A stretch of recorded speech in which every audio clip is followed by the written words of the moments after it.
Listeners, and the welcome show. to the show that something, the Mentionables.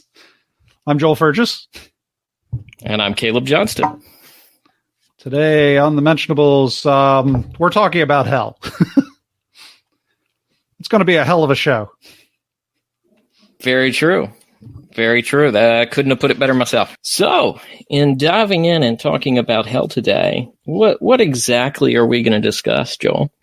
Well, let me set this up by telling you why I think this is the topic of the day, or otherwise. So, a couple of years ago, I was interacting on a post. I think it might have been one that I made, and the post was philosophical more than it was theological. You know, I was talking about how the internet divides us rather than unites us, or something. I don't know.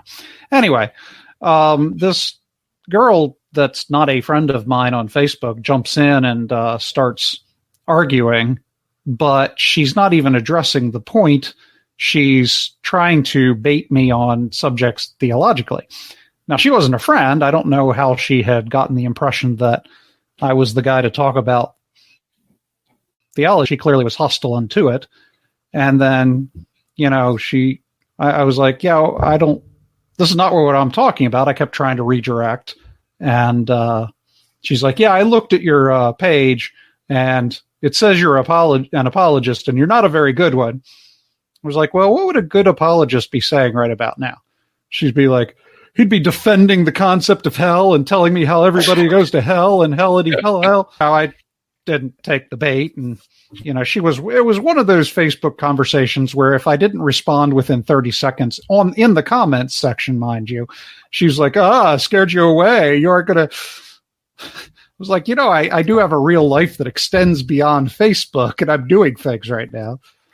And eventually I had to sever the conversation because it was time for me to put the kids to bed. And so I said, I need to leave to put my kids to bed. And she's like, yeah, make sure you teach them about how they're all damned to hell if they don't be good boys and girls. And so clearly she had a hang up with this concept of hell, right? Right. Well, you and I did a show where we were looking through this deconvert that I had profiled. And if you recall, his major, you know, the trigger for him was the concept of hell. You know, how could all these good people that just happen not to be Christian hell? You know, and so he eventually kind of went a little liberal to sort of weed out this concept of hell that really bothered him. And more recently, one of the people I'm profiling, you know, he met an atheist through a dating website and, you know, he confessed that, you know, well, I'm kind of Christian. She's like, all right, well, we could still meet up, but only if you don't believe in the concept of hell. That was her kind of line in the sand as regards Christianity. And then the most recent interview that I listened to about deconversion, you know, this guy's talking about his journey about religion and, you know, how he started to have doubts at some point. And the interviewer's like, hell, right? That was your doubt, was hell. So, wow. As it happens, it's a big deal. I've noticed that it's a big holdup with a lot of the cults too. When they go to start altering, especially the Christian cults, as we've talked about before, Christian cults, you know, some of the first doctrines they take and alter in some way, shape, or form usually are those doctrines of hell or eternal damnation. Like, those are one of the first things they grab, they change, they alter, they throw entirely out to make things more appealing for joining the cult, frankly. Yeah, so, and I'm sure the ones I'm listing are not the only, you know, objections of hell. It's one of the most common. I was just grabbing the ones that really stood out to me. But, yeah, so it seems fairly clear why in the modern Western mindset, hell would be so objectionable, right? Because we've kind of been taught a bit that everybody is unique and, you know, everybody is essentially good and, you know, everybody has value and, you know, deserves, you know, kind of a confirmation of the value. And to a degree, we agree with that, right? Because we're all made in God's image. That's kind of right. One of the foundations of morality. I have worked for most of my adult life with children that have, severe disabilities and, often cognitive disabilities that haven't allowed them to enter the level of lucidity or capacity to understand things. And, there's this concept that, no matter how damaged this child is, they deserve the same kind of treatment that the people that don't have those kinds of mental handicaps do, right? So this is kind of a concept that's eked into the culture, Christian or not. We recognize that human beings are human beings, no matter how deficient. They deserve, the treatment that any other human being deserves. Right. Yeah. Unless you're Matt Dillahunty, but, I guess there's always exceptions. But at any rate, the point being that, now that we have that mindset, which I think is probably something we inherited from the Judeo-Christian philosophy that has formed Western culture, this concept that some people are going to be kind of thrown on the eternal trash heap, so to speak, is deeply offensive. Everybody is, of the same value. Now, this is not a sort of an objection that you would have heard in most ancient cultures, and it's not an objection you hear from non-Western cultures. In fact, most cultures throughout history and geographically have had some concept of hell. Maybe not the burning lake of fire type hell, but some kind of pleasant, compartment of the afterlife for those people. You've got, even going back to Egypt, you've got this idea that, was it Horus or Osiris will weigh your heart against a feather, and if your heart is heavier than a feather, then you don't deserve the good part of the afterlife, so you kind of get the bad part. Right. And ancient, or Egyptian culture is pretty far removed from our modern culture, and even the text of the Bible that kind of define some sort of hell concept. Yeah. So, yeah, very much so. This is kind of an objection that sort of crept into Western culture. Does that mean we don't take it seriously? No, not at all. In fact, as I've said, I think that this value that we give to individual human beings in Western culture has been inherited by our Christian concept. So if anything, the philosophy or theology that brought about this value is that which creates this sort of cognitive dissonance when it comes to the concept of hell. Yeah, and I think we've taken a very much all or nothing approach these days, in that it's about, you always give a person this highest esteem in terms of their personal value, or you always deal with justice in this way. There's no real balance in what we're seeing in, I think, particularly the last 50 years as things have changed, in terms of looking at these concepts with a balance. It's just not something I see very often in terms of how people approach these issues. Yeah. Now, I don't have the resources to kind of give a history of the development of this concept of hell. I can say from what I have read that you don't really have a firm sort of torturous hell concept in the Old Testament that I'm aware of. There appears to be some kind of hell concept, but it's poorly defined, and this idea that there's the psalm that says that, you can't hide from God. And part of it says, even if I were to descend into the depths of Sheol, and that was kind of the word for the grave, but there's this idea that you're going down into some gloomy place, idea that, there is some kind of afterlife and it's not always pleasant. But then you get the sort of lake of fire imageries and the worm shall not die, and, there will be gnawing and of teeth, and so all this apocalyptic imagery of hell in the New Testament.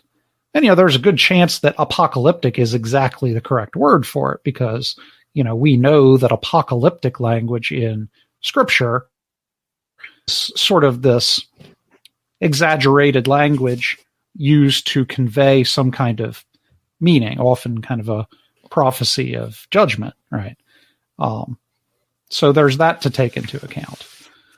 But then we know that, in the more, I would say about the time of the Great Revival, you really have this emphasis being placed on, hellfire preaching about, how terrible it would be to be judged by God.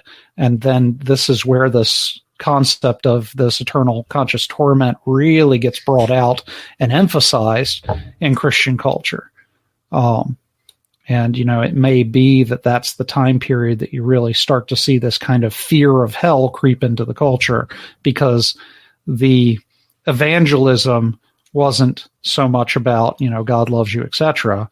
It was more about God you hate your sins, etc.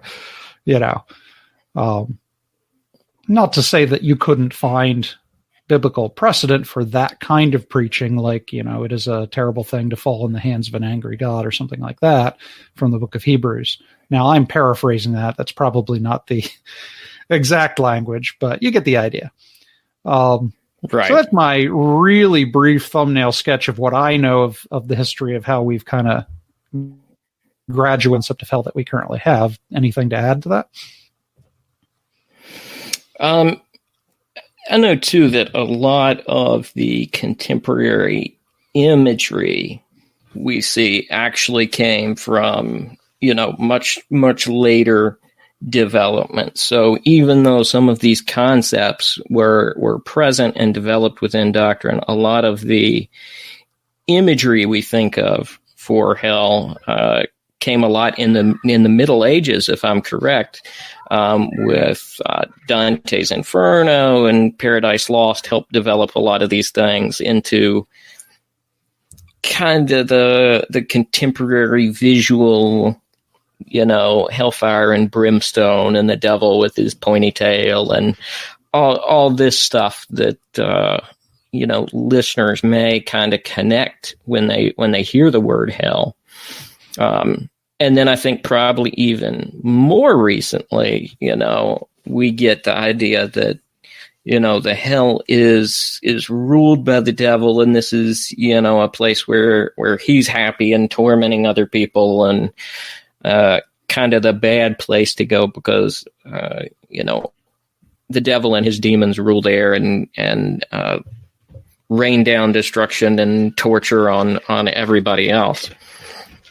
I think from a biblical standpoint, we see it being one place where it's very, very clear is that this is not a good thing for the fallen angels. This is a bad place for them for sure.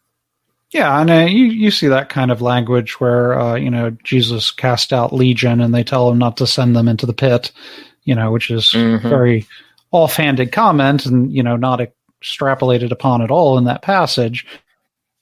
But Revelation, I believe it is, that it talks about how this is a place of outer darkness that God prepared for the devil and his angels or something like that. And I think there's a section where it talks about how the dragon is unchained and kind of loosed upon the world or something like that in Revelation. Again, I'm just pulling these from memory, so don't quote me on any of that, but something of that does exist within Scripture. Right. I point out because, the Middle Ages really were a time period that hell was, emphasized. So I was wrong when I said it started happening at the Great Revival.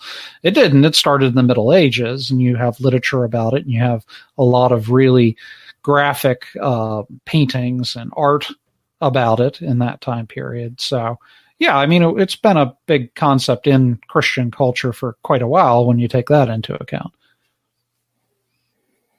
Yeah, you just made that trilogy of paintings come to mind now. I can't remember the artist. I was just looking at it the other day, though. Very, very interesting looking at some of the art of that period, and it certainly invokes some pretty horrific imagery and thought processes as to hell when you really incorporate some of this art you see back then. At that point, I think before we sort of launch into the defenses of hell, it would be worthwhile taking a look at some of the, various concepts of hell that have developed over the years. Of course, your classic is the eternal conscious torment. I'd like to kind of save the eternal conscious torment for last. There have been ideas of hell that I don't know whether or not they've been developed sort of to soften the blow by modern apologists, or how long they've been kind of in circulation. Of course, the one that you hear most frequently, or the one I hear most frequently, is that it's more or less this kind of separation from God, and that bring it upon yourself when you reject God. Why would God take you to a place that you didn't want to be in the first place? And so there's kind of this outer darkness concept, and it's unpleasant because God being the foundation of all things good, being absent in that area makes it unpleasant because all good things are absent at that point. You get a similar concept in C.S. Lewis's The Great Divorce. He makes hell just kind of this giant nothing. I don't know. Have you read Great Divorce? I have. It's been a while, though. But yeah, it was definitely a much different approach than you usually see. Yeah, he has hell being this sort of nebulous place where things are kind of vague and unreal because, again, you're kind of retreating from the, essential reality represented by God. And by contrast, heaven was so real that every blade of grass had its own, strength to it. It would not bend and would stick. He just kind of gave this imagery of just the pure reality of heaven versus hell, which is kind of this vague place. And I think he was the one that said the gates of hell are locked from the inside, because these people are in rebellion against God and they don't want any part to do with God. And so in his hell, people are just kind of really spread apart, and they're sort of living in their own little world and developing their own little philosophies to try to kind of justify where they are now away from God and all kinds of things like that. So it isn't so much hellish as it is just kind of, putting yourself in a condition of vagueness, or unreality. So that was that was people. If I remember, people were, so still set in their ways, and it had reached a point where, everyone who was there was so set in their ways they couldn't kind of see the bigger picture as to the hell, if you will, that they had put themselves in. Mm-hmm. Yeah. So, again, this is a softer version than the eternal conscious torment, burning in a lake of fire and so forth, simply because, it's kind of something you brought upon yourself. And it's this whole idea that, if you didn't like the concept of God, you're away from the concept of God. It's not as bad, or so one would think. Right. Yeah. And then the other one that's kind of gaining ground in recent years, it's been around for quite a while, but it's getting a lot of traction recently, and I can't escape the possibility that it's gaining traction because it sort of softens the blow once again. But that's annihilationism. True. You're familiar? Okay. Yeah, annihilation. Yeah, very, very familiar, particularly since I work a lot with Jehovah's Witnesses. They accept annihilationism as their view for hell, if you will. Although they completely throw out the concept and say annihilationism is it. So, in a nutshell, annihilationism is kind of the wastebasket idea. Instead of a conscious torment, there's just a lack of existence for people once they die. If they don't accept the belief, then that's it. They're gone, and it's very much like the atheistic view of eternity, and that there is none. Yeah, your soul just kind of disappears, right? And you cease to exist. And honestly, this would appeal to sort of Eastern religions, which kind of think of the cycle of rebirth as something unpleasant because your karma is what keeps sending you back, and you have to constantly work off the bad karma. And nirvana, in the Buddhist sense, really is sort of the elimination of the soul.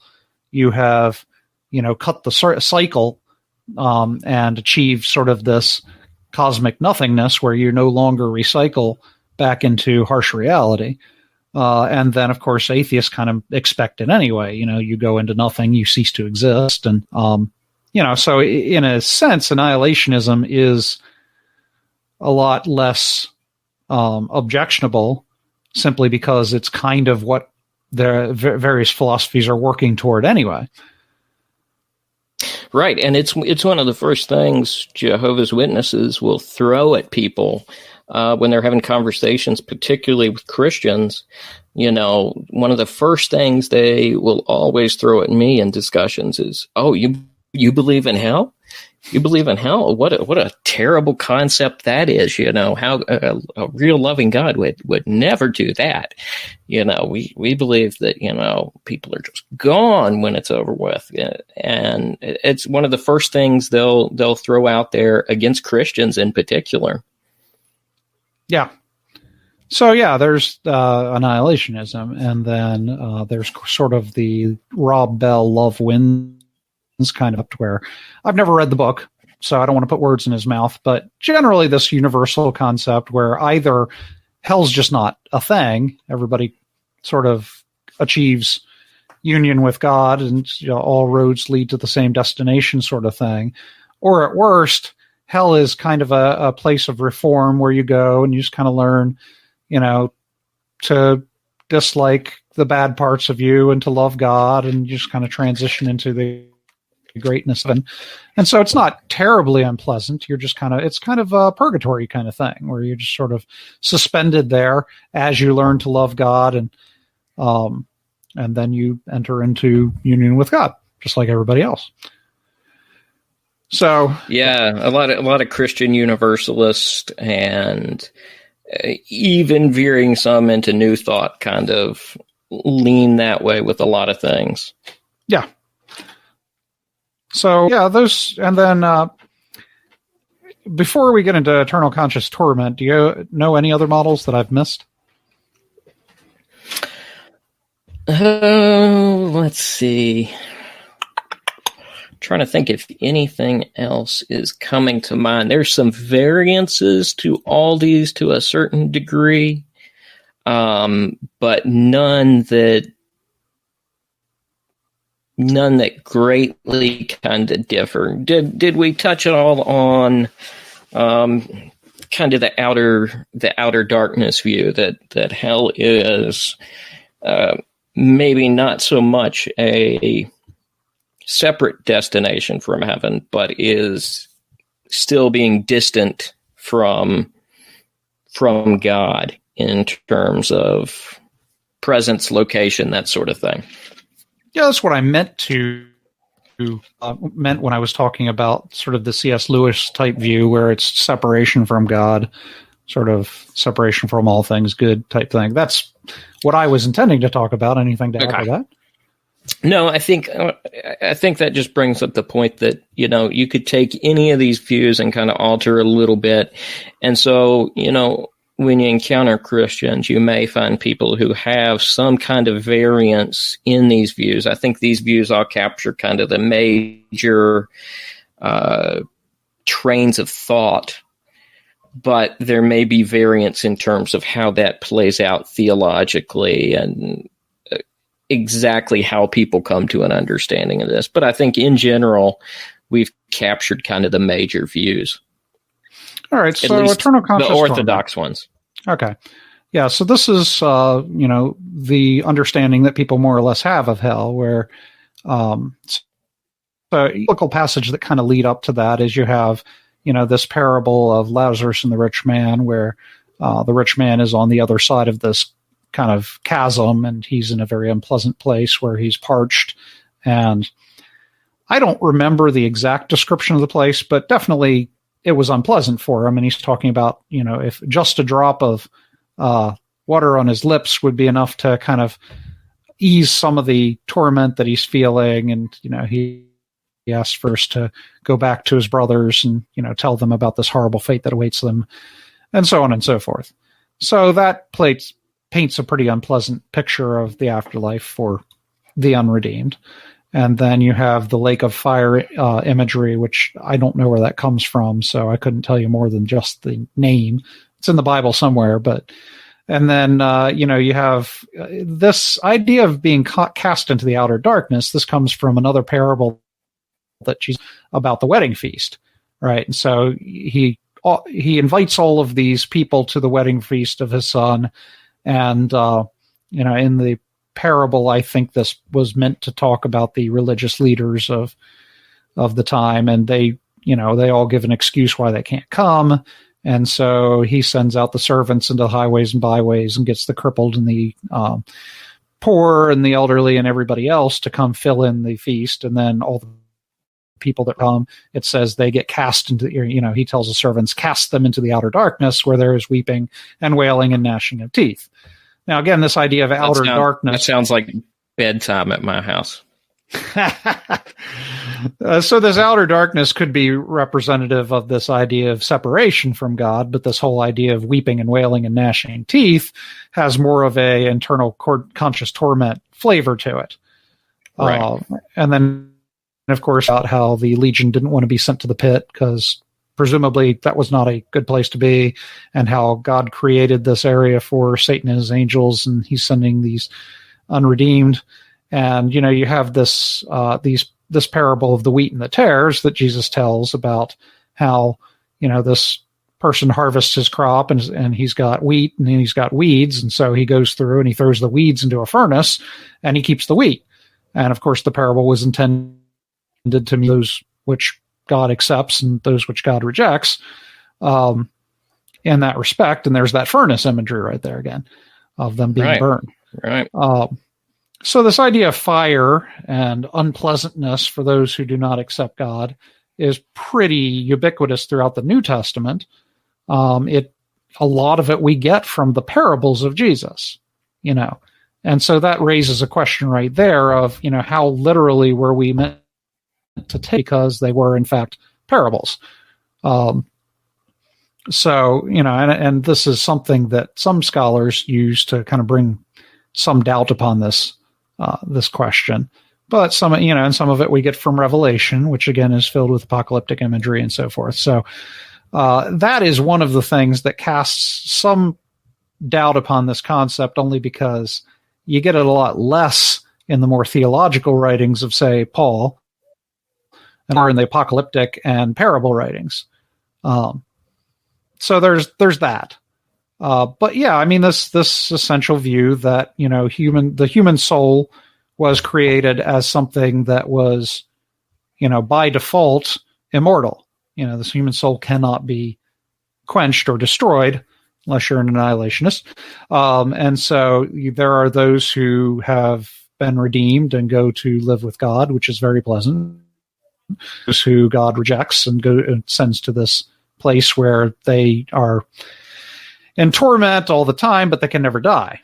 So yeah, that's my general take on this kind of classic hellfire view of eternal conscious torment. You want to add anything to that?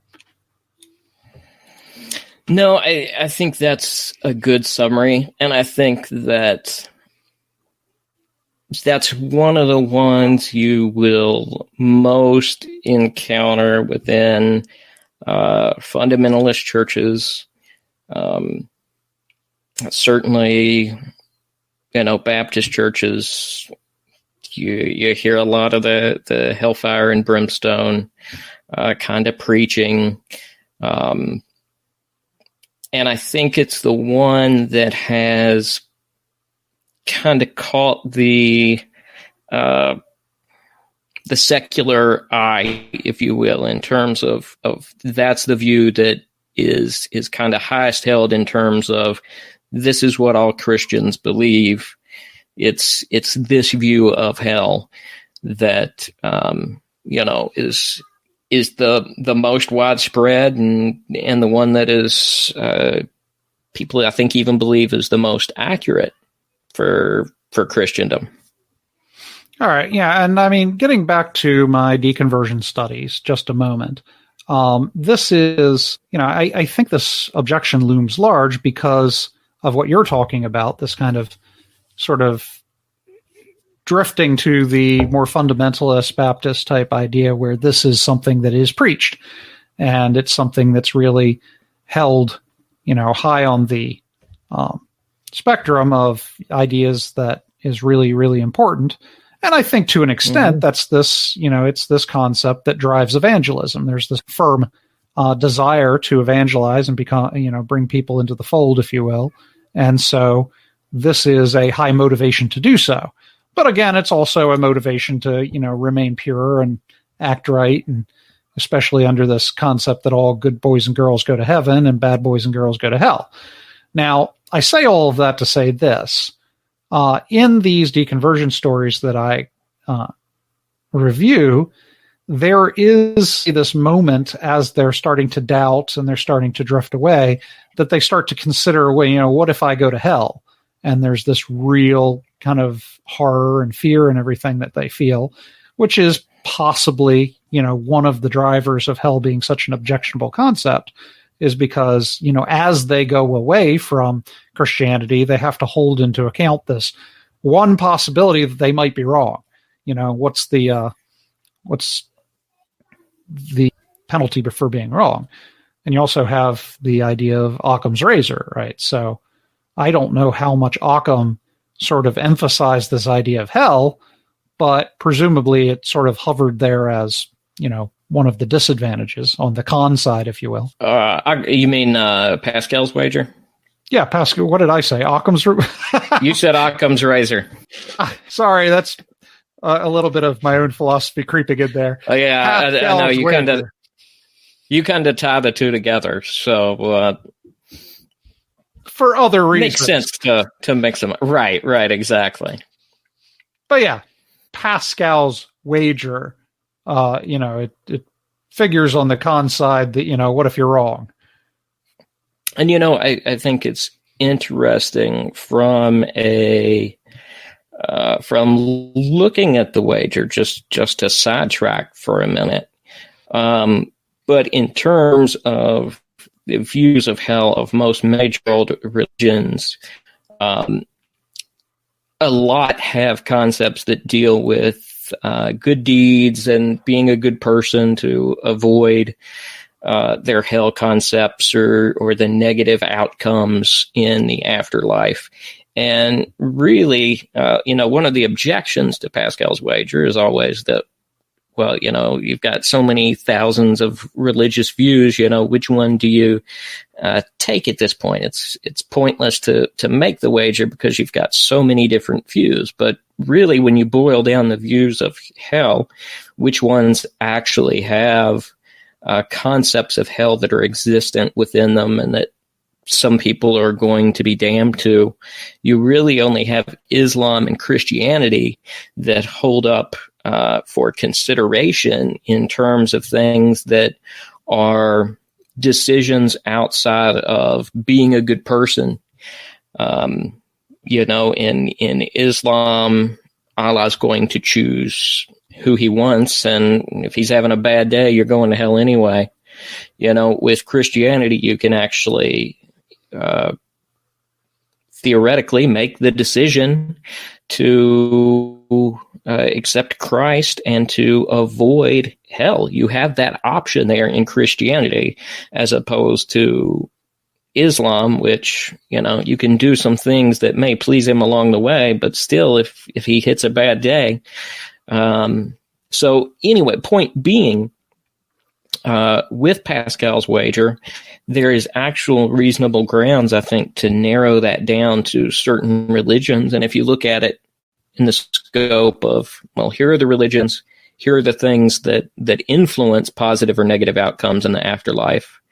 There are reasons to consider Christianity as the primary religion you would look at if you were taking a purely probabilistic approach to the afterlife.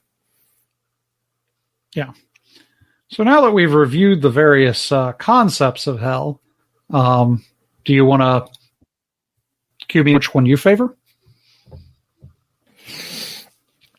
Well, I'll be honest. I think that from a philosophical standpoint, I lean towards annihilationism because I think from a philosophical standpoint, it makes a lot of sense.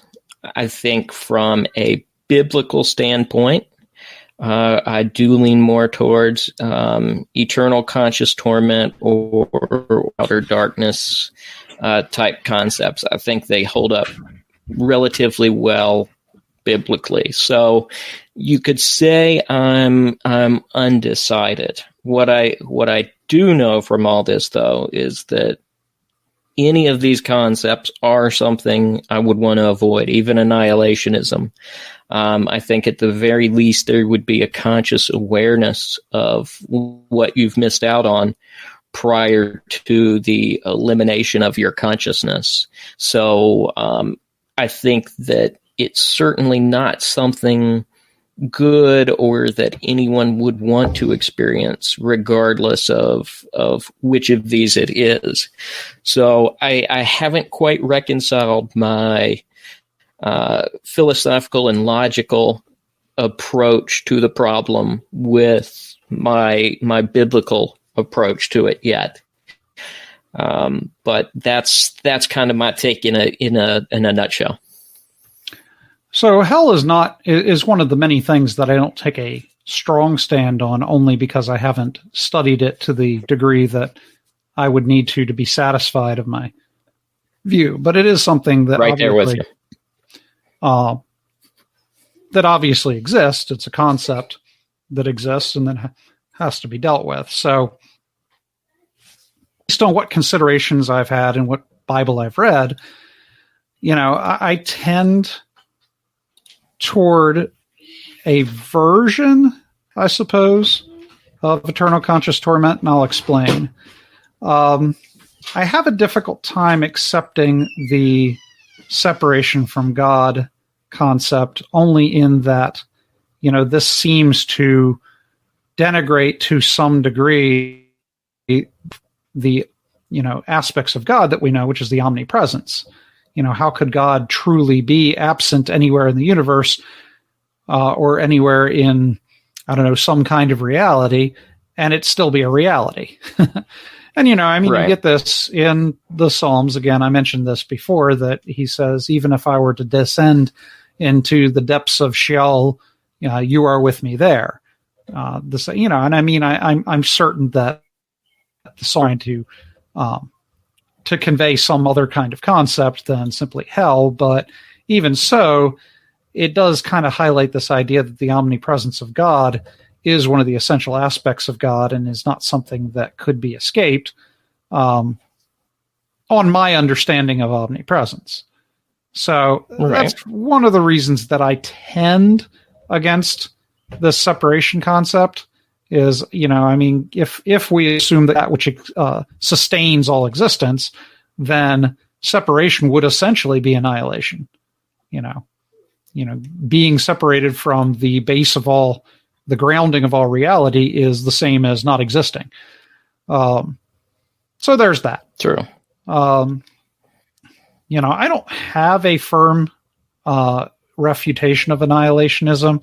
I've read some of the material about it, and it seems to be just kind of another scriptures that we, already look at when we're considering the idea of hell. And so, it's hard for me to refute something I haven't really looked into the arguments for. However, there are a couple of things that strike me as I'm reading scripture in this respect. And that one of them is this, there is this very present misunderstanding in Christianity about the, quote, afterlife. And that is this concept that, we die, we go to some airy other spiritual dimension called heaven, and then end of story. There it is. But that's not the picture we see in Scripture. Throughout Scripture, Old and New Testament, we have this concept of some future point at which the Messiah and there is this general resurrection of the dead. And then after that, there's this sort of recreation of a heaven and earth, sort of this new heaven, new earth, which is sort of a perfected creation, and that's what lasts for eternity. So it's not, this idea that there's just a spiritual dimension and that's the end of the story isn't consistent from what because we see a resurrection. We look forward to a future resurrection, and this is a concept that seems to be held in tension with one another within a lot of Christian ideas, because I think every Christian kind of has this idea that God's going to come back and resurrect us, but at the same time they have this idea that we die and we go to heaven and end of story. So I don't think many Christians actually bring those two together and realize that there's more to the story than just dying and going to heaven. Right. So you have this idea of a general resurrection, and I don't have the passage for it, but there is a passage that clearly says that, everybody's resurrected. It's not just the Christians. It's right. All people, and then they're judged at that point. But presumably, if they have been resurrected, they're judged in sort of a physical body.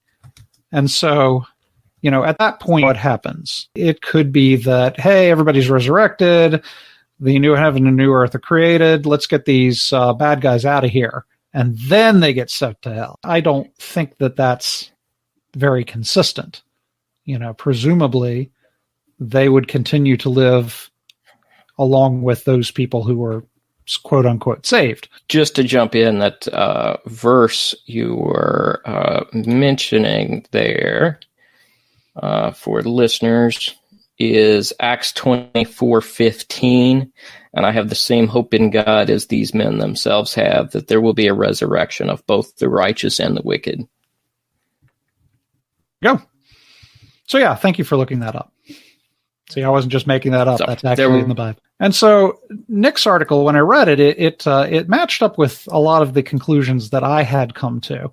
And when I say conclusions, I meant hypotheses, theories based on the reading that I could back up with the Bible verses that I knew about it. And that is this concept that the afterlife, which it's hard for me to say that because it's just continued life after resurrection, is eternal dwelling within the presence of God. So everybody is present. They are present in the full presence of God. Now, what does that mean? So at this point, I'll bring you back to something we discussed in a previous episode. There's this section in the book of Exodus where they get to Mount Sinai and they're God, and there's sort of this earthquake and there's fire burning in the mountain and there's this unbearable light shining down upon them. And then he speaks and this voice is shaking the mountains and the earth. And, it's more than they can handle. And so they just beg and plead, Moses, go up the mountain and talk to God. We can't stand this. And so this is brought up again at the end of Deuteronomy as Moses is sort of giving his swan song, and he reminds them of when they were Sinai and how they begged that there would be an intercessor between them and the full presence of God, because it's just this really overwhelming, unbearable thing. And so you have this concept, and again, it's echoed throughout the Old Testament, this concept that to be in the full presence of God is a horrible thing. And, you see this, I think it might have been present in the story you were talking about where the angel of the Lord came down and somebody said, I have seen God and I didn't die. And that was a big surprise. Yeah. Samson's parents in Judges 13, they make the exclamation, we've seen God, surely we're going to die. Yeah. And you see that when this angel of the Lord shows up. Yeah, and then you see this in also in Isaiah when he's sort of receiving his commission from God. He says, in the year that King Uzziah died, I saw that the Lord sitting on a throne in the temple, And, he sees that and he falls down on his face, trying to hide his face from the presence of God. And he says, woe is me, for I am an unclean man from a people of unclean lips, and that whole thing. And then the coal is placed upon his lips and they burn his lips. And, at that point they're purified. So this is a very ubiquitous concept throughout the Old Testament, that to be in the presence of God is sort of this overwhelming and sort of horrifying thing, just because God is God and we are imperfect. And so, this is the theory or the hypothesis that I have in regards to the afterlife, is that everyone exists within the full presence of God. And there are those like Isaiah who have been purified and can therefore stand in the presence of God without the, overwhelming horror that comes with that, because they've been purified and therefore they can stand to be in God's presence. And then there are those who've not been purified, and they face kind of the same situation that the children of Israel did at Mount Sinai, where they're just being overwhelmed with such a, magnificent presence, if you will, and they don't have the capacity within their physical nature to stand that. And so right. This has been my concept of hell. I don't have details. My overall theory is that it is the situation wherein everyone is in the full presence of God. And your level of comfort being in the full presence of God really depends on your relationship with God prior to the resurrection. So, yeah, I think that makes a lot of sense in terms of looking at it scripturally. And I think we see that play out kind of in terms of a good parallel for that is Shadrach, Meshach, and Abednego being thrown into the fiery furnace.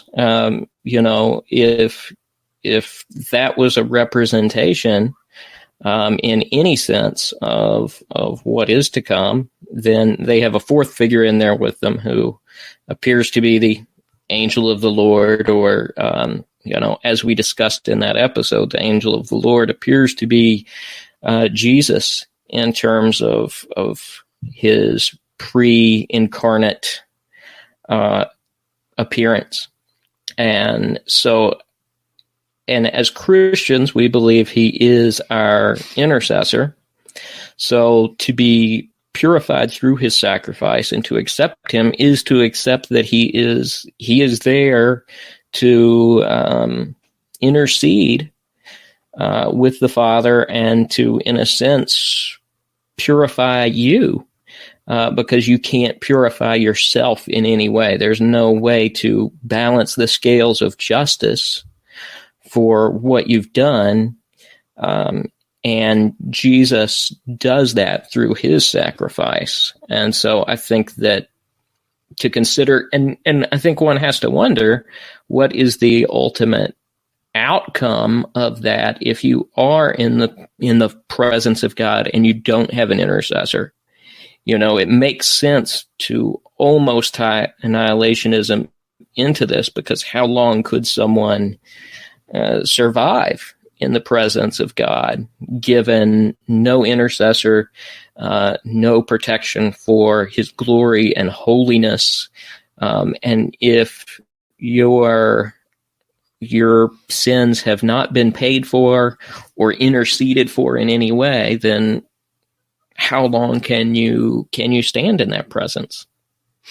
Yeah, so there's also this concept that's very, equally present in pretty much every one of these passages that could be used to get some kind of concept of hell, and that's the concept of separation.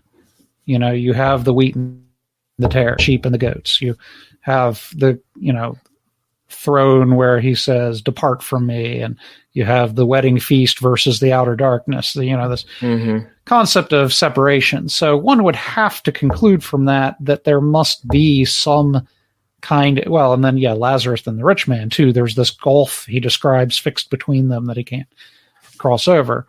So that language is present enough in there that one would have to kind of accept that in addition to everyone being resurrected and everyone being in the full presence of God, that everyone is not in the same physical location. I don't know what to make of that. I really don't. And again, I haven't really studied the concept of hell to be able to defend my view robustly. Right.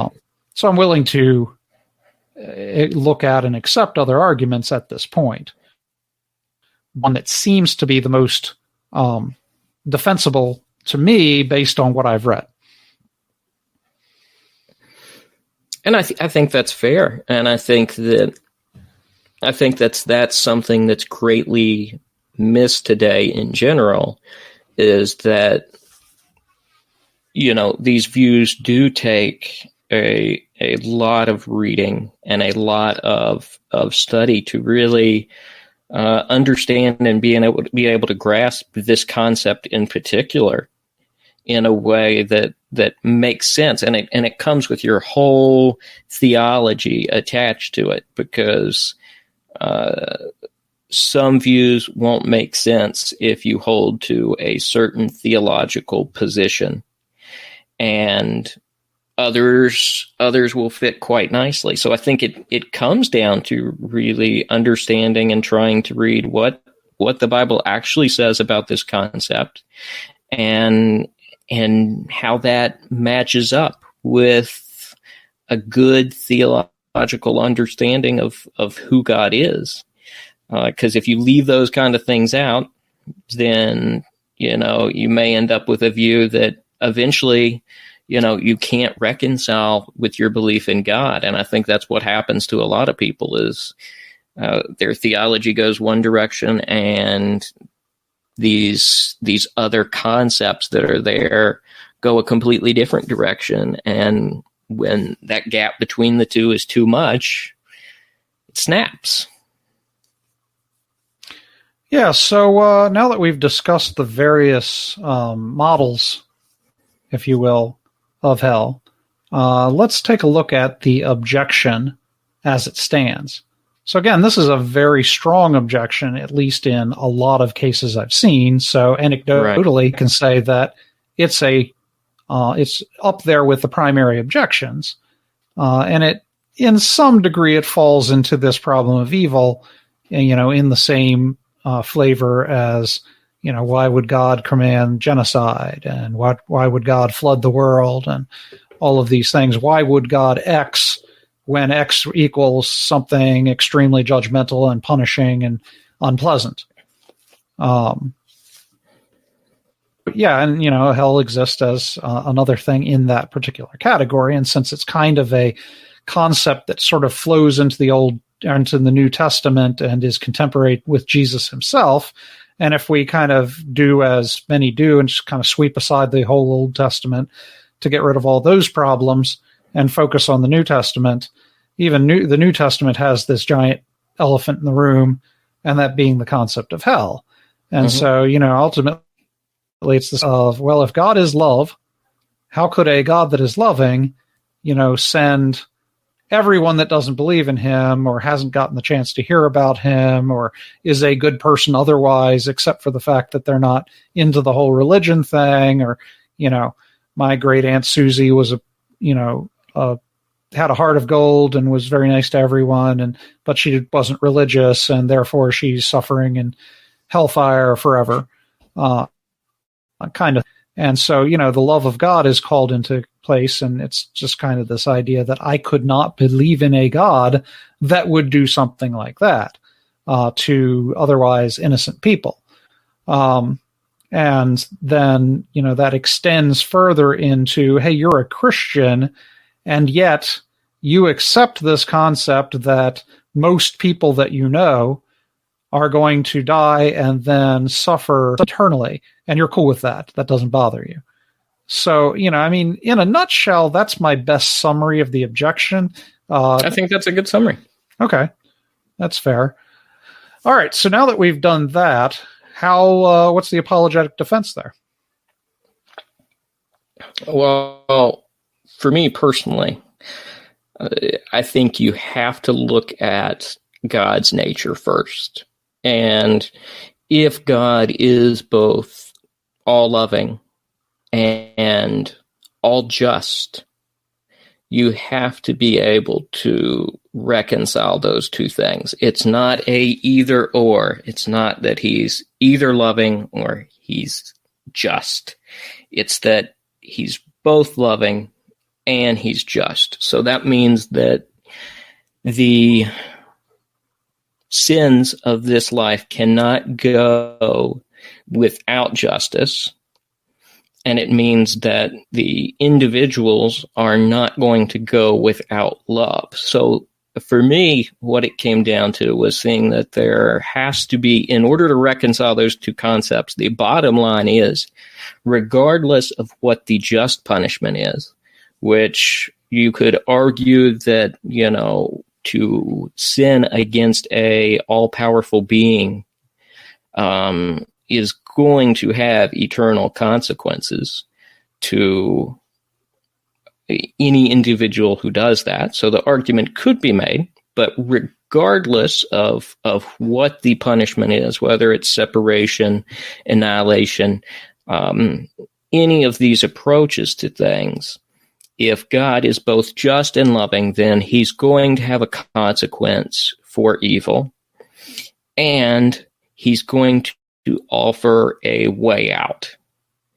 And if a way out is offered, then he has been loving. And that way out, as Christians understand it, is the gospel. That is Jesus' sacrifice that has offered a bridge. And it's the fire escape, if you will, to this whole problem, is if there has been a way offered out and it is completely free for those who accept it, then God's justice and his love are reconciled because he's given a way out. I think to have Jesus there is the answer to this problem of hell, because it reconciles God's justice and his love. Okay. So there's a number of ways to question. The first I'll go after is the logical problem of hell, if you will, which is the same as the logical problem of evil. And that is that, first of all, the objection itself doesn't really support the conclusion that therefore God does not exist. Yeah, exactly. Because this is another one of these unpleasant, therefore untrue type of objections. I don't like the conclusion, and therefore I don't believe the conclusion. Isn't a robust reason to reject a concept. Perhaps I don't believe that I will die because that seems unpleasant to me. So the fact that something is unpleasant doesn't warrant the conclusion that is therefore untrue. So there's that. And then, we know, and,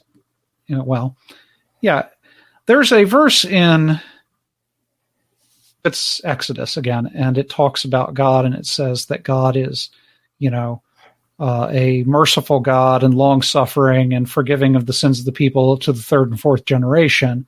And then it follows that by God will no means clear the wicked and, is righteous and judging. Again, that's a paraphrase. But it's a very interesting verse in that it seems self-contradictory. It talks about how God is long-suffering and merciful and all of these good things. And then it talks about how God is just and will not clear the wicked and will execute perfect justice. And how do you reconcile those two things? And so, this idea that you boil down God's nature to God is love and then full stop, period, is not reflective of what you see in the Bible. And I don't think that anybody would argue that it is, which is why people tend to throw out large chunks of the Bible if they support this concept that, God is love. Because you can't read the Bible and come away with the conclusion that God is sort of a one-dimensional being that is sort of all love all the time about everything. He's just a big heart in the sky type thing. So you have to take the one with the other, and it seems like a contradiction. How could God be completely perfectly just, such that no bad deed goes unpunished, and also be forgiving and merciful and long-suffering, which seem counter to perfect justice? Well, the answer to that we see is in the person of Christ. So Christ comes and he takes upon himself the justice so that he provides within God's nature the capacity to be forgiving. In other words, God's nature does not then contradict itself because God provided a method to satisfy those two aspects of his nature. But then, Christ comes the first time as a suffering Messiah. He comes the second time as a righteous judge. And then there's, what do we do with the time in between of that? So what I'm getting at here is that it seems to me that hell is simply a logical outcome of a perfect creator God. I'm not sure how you could argue a perfect creator God and come away with the concept that there is no sort of judgment or condemnation for that which is imperfect in his presence. And I mean, this is recognized from the beginning of the Old Testament. The angel of God tells Moses to take off his shoe presence. There's this idea that, a priest must fully cleanse himself and have no skin blemish, no imperfection, have perfectly clean clothes to come into the holiest place in the temple, because one must be completely pure in the presence of God. And they allowed for the possibility that the priest would not be perfectly pure in God's presence, and they put a rope on his foot to kind of pull him out if, he died because of some imperfection in the presence of a perfect God. Right. This God as being a pure light, a burning fire, and so on and so forth. And so, it seems to me that this concept of some kind of bad result of being in the presence of a perfect God and yourself being imperfect is a logical conclusion if one allows for a perfect God. And so then what about this idea that my comfort are primary in God's mind, or should be primary in God's mind, or God is himself a unworthy concept to buy into? Again, this kind of comes up against this sort of creator versus intruder dilemma that I frequently bring up, that either God is the creator and therefore his interests are primary because he pre-existed everything, and everything that does exist has some origin within God, such that everything kind of flows back to God in his nature. And therefore his interests are primary. He is the reason that everything exists. And so everything exists for some reason that relates to him. And therefore, this idea that my interests are primary, and when I suffer, it kind of reflects poorly upon God, doesn't take into account this idea God might just be the creator. The other, alternative is that God is an intruder. And God as an intruder kind of, I'll say it flows out of an evolutionary concept, but this is not me attacking evolution as a concept.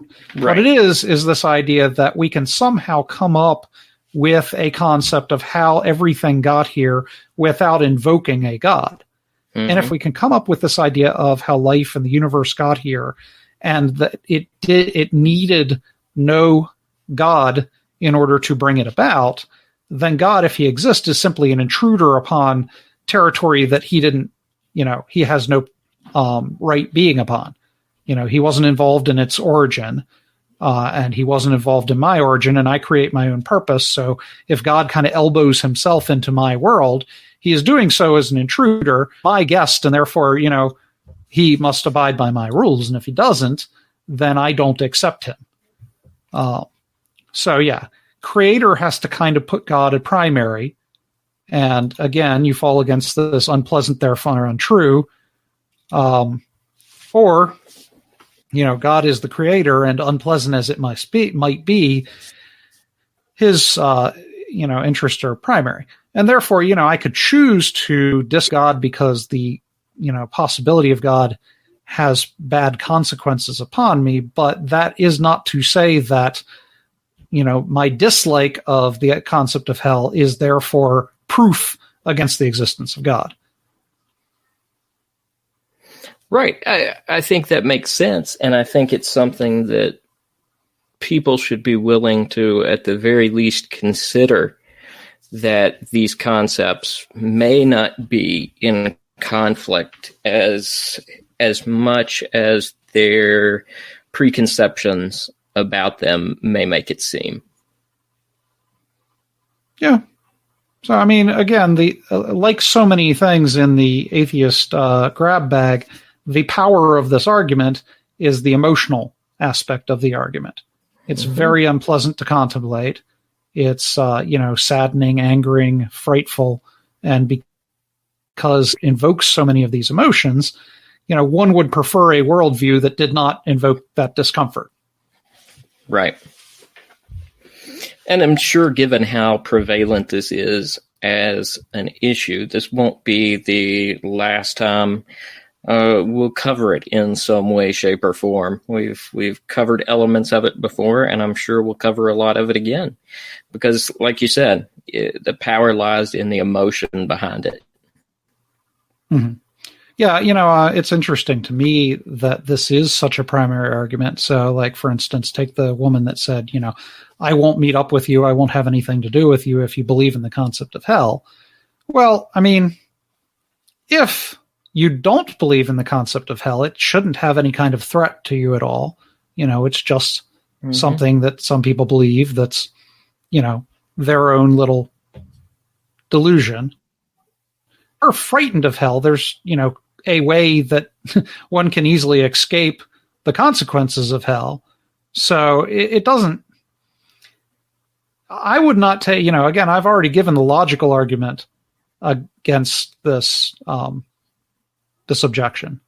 And so, either hell exists or it doesn't.